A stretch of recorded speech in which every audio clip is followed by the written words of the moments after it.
popping your tire if you went in too hard or if the hole was deep enough, which actually did happen to me once. And that was just terrible because I drove a motorcycle. The only good thing was the fact that I could push it, but that's not... So in my last video, where I had talked about the dangers of the streets of Ecuador, I mentioned that I had actually fallen into a hole while driving my motorcycle in the past. Well, today, I'm gonna tell you exactly what happened. So if you're new here and you wanna hear about more things about Ecuador or crazy things that happened to me, please hit the subscribe button and help me reach my goal of 1,000 subscribers by the end of the year. Without further ado, let's get this started.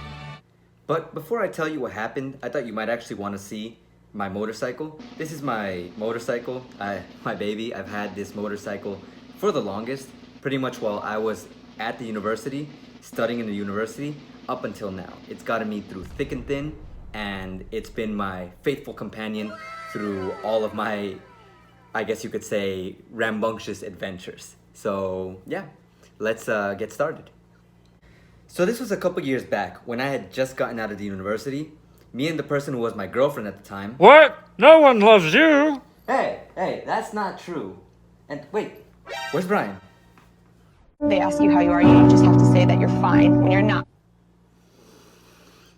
So, as I was saying, me and the person who was my girlfriend at the time, we would always hang out a lot after we would finish work because it was very stressful. And after work, we would just go out to eat or just chill out so that way we could relax from the long day of work. And after that, I would take her home. So while taking her home, I was driving and it was dark. It was nighttime. We're talking about 8 or 9 o'clock. And at that time, I'm pretty much blinder than I already am. My superpower, maximum level blindness, activates. And when that activates, I really see a lot less than I normally do. Duh. And while I couldn't see, I was actually driving, and I was a little bit sad because that was also around the time when me and her were pretty much in the process of breaking up and things were bad. While we were driving, I didn't see the pothole, not really pothole, manhole, because that was actually a manhole, which was so deep that I think if I would have looked down, I might have actually been able to take a good look at the center of the planet and actually touched the molten core of the earth.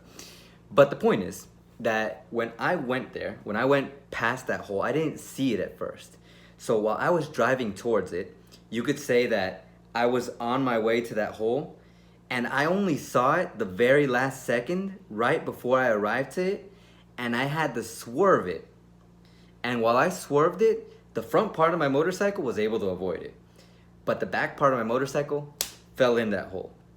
And the fall was insane because, like I said, I think I might have stepped on some prehistoric heads down there by the way that my motorcycle actually fell into that hole.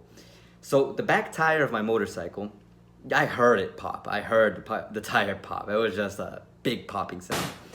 And when the tire popped, obviously we got off the bike. It was a very uncomfortable fall anyways. And we dragged it over to the side. While dragging it over to the side of the road just to check it out, we noticed that the rim was busted. Like, there was a giant crack in the rim, and that's what actually held in the air for that tire. So there was no way we were inflating that tire. We tried it anyways. We took the motorcycle to a gas station and tried actually getting it inflated, but to no avail. And our only solution was to actually call the father of my girlfriend at the time. And since he has a repair shop, we actually just left the motorcycle there and decided to see what we could do the next day. And as much apologizing as my girlfriend at that time told me, it wasn't her fault. It wasn't my fault. It was just super dark. And I mean, come on, man. It's super dark. I can't see. I'm driving in the city. I'm not in a good condition.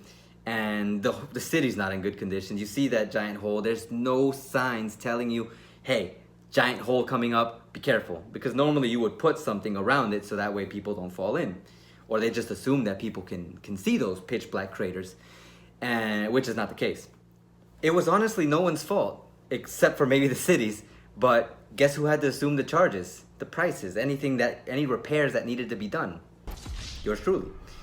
Because the city wasn't going to take responsibility for it, no matter how much we begged and pleaded for it. And if I would have had to wait for the city to actually pay for that repair, I could have repaired my motorcycle like 10 times before they would have actually done something about it. So I decided to just get it repaired myself, which is actually a convenient thing about living over here in Ecuador, which I probably didn't mention in the other video because it's not really, I guess, related, but I guess it is related to driving. Because anything that happens to your vehicle, you could probably get it repaired at a pretty cheap price if you can find the pieces that you need to repair it. Sometimes you'll probably get Chinese parts, which some people say are not good, but I would argue that some of them are actually pretty decent, especially for what you need. And if you're looking for something economic, you'll probably get the most economic pieces over here, no matter which repair shop you go to, no matter which store you go to in the downtown area, because there's a few of them. And repairs aren't that expensive. Most mechanics don't charge a lot, except for the ones that want to rip you off. But most of the time, I mean, I've always been charged on a motorcycle. This is my personal experience. I've always been charged somewhere between $5 to $20. The worst case scenarios, like obviously when something happens deeply inside the motor, have cost $20 and above, but it doesn't even go over sometimes, it's never gone over $100. Like for me to have actually spent $100, I would have had to have wanted to buy everything brand new. And at that point, you might as well just buy a new motorcycle. I just decided to buy the repair parts all the time, and most of the time that's all you need. And you can get your vehicle repaired pretty easily over here, as long as you know the right mechanics, and as long as they don't try to rip you off, of course. So it's an advantage, but the disadvantage of the city not taking accountability for the holes that they have and not getting them fixed, it's just terrible. The good thing is that it has improved a lot. Like in the video, I tried to show you guys the holes last time, but there really aren't that many in comparison to what there were before. There's still a ton in comparison to other places in the world. Maybe not the whole world, but other places that I've been to at least. But over here, it's pretty bad. You just don't like seeing that kind of thing, especially considering that you want to drive in peace and not have to worry about swerving holes all the time. So I know it's not the craziest story, but I wanted to let you guys know a first-hand experience of mine of something that happened to me with one of these things that I told you guys about in the last video, which is the holes in the city, which I consider are craters, but they have gone and improved from what they were then to what they are now. But even then, I still consider there are way too many, and sometimes I worry about the same thing happening to my back tire as it happened that one time. The good thing is I don't really carry around anyone anymore, except for my brother sometimes, or friends whenever we want to go from one place to the other. But even then, I also wanted to let you guys know a small part of my life, so that way you guys could see the crazy adventures I have on my motorcycles.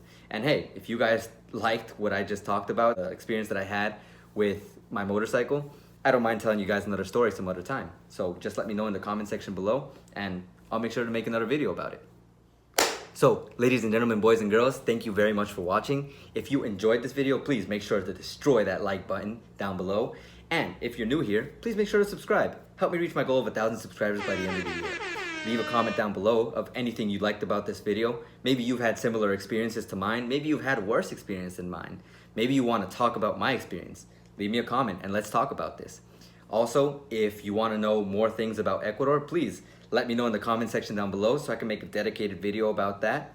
And without further ado, ladies and gentlemen, boys and girls, make sure you take care of yourselves, drink lots of water, get lots of sleep, and I will see you guys soon.